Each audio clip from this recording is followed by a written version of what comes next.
Sir చెప్పండి sir. ఇంట్లో పూజ చేశాము, ప్రసాదం తీసుకోండి సార్. ఇది పెళ్ళైన వాళ్ళు ఇద్దరు కలిసి తింటే పిల్లలు పుడతారు సార్. అమ్మో, ఆ ప్రసాదం ఖచ్చితంగా దానికే ఇస్తాడేమో. మహి మహి ఇక్కడ దీంట్లోనే కదా ఉంది.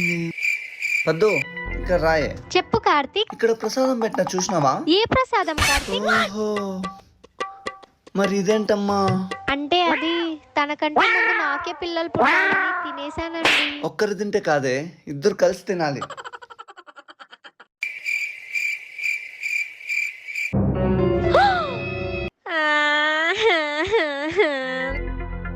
నన్ను ఇంట్లో పని మనిషిని చేసి మీ ఇద్దరు ముద్దలాట ఆడుకుంటున్నారా? దేవుడో దేవుడా. దీనికంటే ఇష్టపడిందో చూస్తామనే. కార్తీక్ ఊపు.